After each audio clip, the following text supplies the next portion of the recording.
ಕೊನೆಗೂ ಕೂಡ ಈಗ ಅಂತ್ಯದ ಹಾದಿಯಲ್ಲಿದೆ ಮಧ್ಯಪ್ರಾಚ್ಯದ ಯುದ್ಧ. ಫೈನಲಿ ಈಗ ಇಡೀ ಪ್ರಪಂಚಕ್ಕೆ ಒಂದು ಒಳ್ಳೆಯ ಸುದ್ದಿ ಅಂತಾನೆ ಹೇಳ್ಬೋದು. ಕೊನೆಗೂ ಕೂಡ ಅಂತ್ಯದ ಹಾದಿಯಲ್ಲಿದೆ ಈ ಒಂದು ಮಧ್ಯಪ್ರಾಚ್ಯದ ಯುದ್ಧ. ಇಷ್ಟು ದಿನ ಆದ ನಂತರ ಹೇಗೋ ಈ ಉಭಯ ದೇಶಗಳು ಕೊನೆಗೂ ಕನ್ವಿನ್ಸ್ ಆಗಿದೆ. 108 ದಿನಗಳ ಸಮರಕ್ಕೆ ಅಂತ್ಯವಾಡಿದೆ ಈಗ ಅಮೆರಿಕ ಮತ್ತೆ ಇರಾನ್. ಇರಾನ್ ಮತ್ತೆ ಅಮೆರಿಕ ನಡುವೆ ಹೇಗೋ ಒಂದು ಒಪ್ಪಂದ ಇತ್ತಲ್ಲ, ಅದು ಸಕ್ಸಸ್ ಆಗೋಯ್ತು.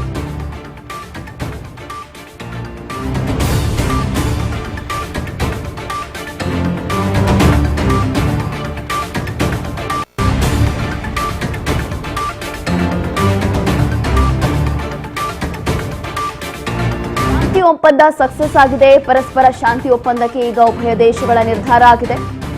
ಜೂನ್ 19ರ ಸ್ವಿಟ್ಜರ್ಲೆಂಡ್ನ ಜಿನೆವಾದಲ್ಲಿ ಡೀಲ್ಗೆ ಸಹಿ ಕೂಡ ಹಾಕಲಾಗುತ್ತೆ. ಹೀಗೆ ಫೈನಲಿ ಇಷ್ಟು ದಿನ ಆದ ನಂತರ 108 ದಿನ ಏನೆಲ್ಲ ಕಷ್ಟಪಟ್ಟಿದ್ದೀವಿ, ಎಲ್ಲಾ ದೇಶಗಳಿಗೂ ಕೂಡ ಎಷ್ಟರ ಮಟ್ಟಿಗೆ ಎಫೆಕ್ಟ್ ಆಗಿತ್ತು, ಎಷ್ಟೆಲ್ಲ ಬೆಲೆ ಏರಿಕೆ, ಮತ್ತೊಂದು ಏನೆಲ್ಲ ಆಗಿತ್ತು ಅಂತ ಹೇಳಿ ಎಲ್ಲವೂ ಕೂಡ ಗಮನಿಸಿದ್ವಿ. ಈಗ ಫೈನಲಿ ಕೊನೆಗೂ ಕೂಡ ಈ ಒಂದು ಯುದ್ಧ ನಿಲ್ತಾ ಇದೆ. ಇದು ಎಲ್ಲರಿಗೂ ಕೂಡ ಒಂದು ಗುಡ್ ನ್ಯೂಸ್. ಹಾಗಾಗಿ 108 ದಿನಗಳ ಸಮರಕ್ಕೆ ಈಗ ಫೈನಲಿ ಬ್ರೇಕ್ ಬಿತ್ತು. ಹೇಗೋ ಫೈನಲಿ ಈಗ ಇರಾನ್ ಮತ್ತೆ ಅಮೆರಿಕ ನಡುವೆ ಒಂದು ಕಾಂಪ್ರಮೈಸ್ ಏನಿತ್ತು ಅದು ಸಕ್ಸಸ್ ಆಗೋಗಿದೆ, ಯಶಸ್ವಿ ಆಯಿತು. ಸಭೆಗಳ ಮೇಲೆ ಸಭೆ ಮಾಡಿದ್ರು. ಬೇರೆ ಬೇರೆ ದೇಶಗಳು ಕೂಡ ಈ ಒಂದು ಶಾಂತಿ ಒಪ್ಪಂದದ ಮಧ್ಯೆ ಇನ್ವಾಲ್ವ್ ಆಗಿ ಬಹಳಷ್ಟು ಕನ್ವಿನ್ಸ್ ಮಾಡಿದ್ರು. ಕಾರಣ ಏನು ಅಂತಂದ್ರೆ ಇಲ್ಲಿ ಕೇವಲ ಇರಾನ್ ಮತ್ತೆ ಅಮೆರಿಕ ಅಂತಲ್ಲ, ಈ ಒಂದು ಯುದ್ಧದಿಂದ ಇಡೀ ಒಂದು ಪ್ರಪಂಚದಲ್ಲಿ ಬೇರೆ ಬೇರೆ ದೇಶಗಳಿಗೆ, ಬೇರೆ ಬೇರೆ ರಾಷ್ಟ್ರಗಳಿಗೆ ಜಾಗತಿಕ ಮಟ್ಟದಲ್ಲಿ ಎಷ್ಟೆಲ್ಲ ನಷ್ಟ ಆಯಿತು, ಎಷ್ಟೆಲ್ಲ ಜನ ಸಮಸ್ಯೆಯನ್ನು ಎದುರಿಸಿದ್ರು ಅನ್ನುವಂಥದ್ದು ಕೂಡ ಗೊತ್ತಿರುವಂಥ ವಿಚಾರ. ಹಾಗಾಗಿ ಈಗ ಒಂದು ಒಳ್ಳೆಯ ವಿಚಾರ ಇದು.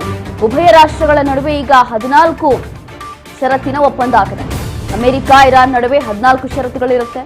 ಹಾರ್ಮೋಜ್ ಜಲಸಂಧಿ ಓಪನ್ಗೆ ಒಪ್ಪಿಗೆ ಈಗಾಗಲೇ ಕೊಡಲಾಗಿದೆ. ಹಾರ್ಮೋಜ್ನಲ್ಲಿ ನಾಕಾಬಂದಿ ತೆರವು ಮಾಡಲಾಗುತ್ತೆ. ಎಲ್ಲಾ ಹಡಗುಗಳ ಮುಕ್ತ ಸಂಚಾರಕ್ಕೆ ಅವಕಾಶವೂ ಇರುತ್ತೆ. ಹಾರ್ಮೋಜ್ನಲ್ಲಿ ಶುಲ್ಕ ಸಂಗ್ರಹ ಮಾಡುವಂತಿಲ್ಲ. ಇದೊಂದು ದೊಡ್ಡ ಮಟ್ಟದ ಒಂದು ನಿರ್ಧಾರ. ಹಾರ್ಮೋಜ್ನಲ್ಲಿ ಶುಲ್ಕ ಸಂಗ್ರಹ ಮಾಡುವಂತಿಲ್ಲ ಅನ್ನುವಂಥದ್ದು ಒಂದು ಬಹಳ ಒಳ್ಳೆಯ ಡಿಸಿಷನ್. ಜೂನ್ 19ರಂದು ಜಿನೇವಾದಲ್ಲಿ ಒಪ್ಪಂದಕ್ಕೆ ಸಹಿ ಹಾಕ್ತಾರೆ. ಖುದ್ದು ಟ್ರಂಪ್ ಆಗಮಿಸಿ ಸಹಿ ಹಾಕಬೇಕು. ಅದಾದ ನಂತರ ಲೆಬನಾನ್ ಸೇರಿ ಬೇರೆ ಕಡೆ ಕದನ ವಿರಾಮವೂ ಕೂಡ ಘೋಷಣೆ ಮಾಡಲಾಗುತ್ತೆ. ಇರಾನ್ ಸ್ವತ್ತಿನ ಮೇಲೆ ನಿರ್ಬಂಧ ತೆರವಾಗ್ತಾ ಇದೆ. $300 ಅರಬ್ ವೆಚ್ಚದಲ್ಲಿ ಮರು ನಿರ್ಮಾಣವೂ ಮಾಡಲಾಗುತ್ತೆ. ಇರಾನ್ ಬಳಿ ಅಮೆರಿಕ ಸೇನೆ ತೆರವು ಮಾಡಬೇಕು. ಹೀಗೆ ಇದೀಗ ಇಷ್ಟು ದಿನ ಆದ ನಂತರ ಫೈನಲಿ 14 ಷರತ್ತುಗಳನ್ನ ಇಟ್ಟು ಈಗ ಒಪ್ಪಂದ ಆಗಿದೆ ಅನ್ನೋ ಮಾಹಿತಿ ಸಿಗ್ತಾ ಇದೆ. ಇನ್ನು ಮುಂದೆ ಹಾರ್ಮೋಜ್ ಜಲಸಂಧಿ ಮುಕ್ತ ಆಗಿರುತ್ತೆ. ಅದರ ಜೊತೆಗೆ ಯಾವುದೇ ಶುಲ್ಕವೂ ಕೂಡ ಪಾವತಿ ಮಾಡೋ ಹಾಗಿಲ್ಲ. ಹಾರ್ಮೋಜ್ನಲ್ಲಿ ನಾಕಾಬಂದಿಗೂ ಕೂಡ ತೆರವು ಮಾಡಲಾಗ್ತಾ ಇದೆ. ಹೀಗೆ ಇಷ್ಟೆಲ್ಲವೂ ಕೂಡ ಪ್ರಮುಖ ಅಂಶಗಳು. ಅದರಲ್ಲೂ ಕೂಡ 14 ಷರತ್ತುಗಳನ್ನ ಇಟ್ಟು ಅದಾದ ನಂತರ ಈ ಒಂದು ಶಾಂತಿ ಒಪ್ಪಂದಕ್ಕೆ 2 ದೇಶಗಳು ಕೂಡ ಒಪ್ಕೊಂಡಿರುವಂಥದ್ದು. ಇದೇ ವಿಚಾರವಾಗಿ ಜೂನ್ 19ನೇ ತಾರೀಕು ಸ್ವಿಟ್ಜರ್ಲೆಂಡ್ನಲ್ಲಿ ಒಂದು ಒಪ್ಪಂದಕ್ಕೆ ಅಗ್ರಿಮೆಂಟ್ ಏನಿರುತ್ತೆ ಅದಕ್ಕೆ ಸಹಿ ಕೂಡ ಹಾಕ್ತಾರೆ. ಖುದ್ದು ಟ್ರಂಪ್ ಆಗಮಿಸ್ತಾರೆ ಅದಕ್ಕೆ. ಅದರ ಜೊತೆಗೆ ಇರಾನ್ನ ಪ್ರಮುಖ ನಾಯಕರು ಕೂಡ ಆಗಮಿಸ್ತಾರೆ ಈ ಒಂದು ಶಾಂತಿ ಒಪ್ಪಂದ ಮಾಡಲಿಕ್ಕೆ. ಹಾಗಾಗಿ ಕೊನೆಗೂ ಕೂಡ ಅಂತ್ಯದ ಹಾದಿಯಲ್ಲಿ ಮಧ್ಯಪ್ರಾಚ್ಯದ ಯುದ್ಧ ಬಂದು ನಿಂತಿದೆ. ಬಹಳ ಒಳ್ಳೆಯ ವಿಚಾರ ಇಡೀ ದೇಶಕ್ಕೆ ಇದು.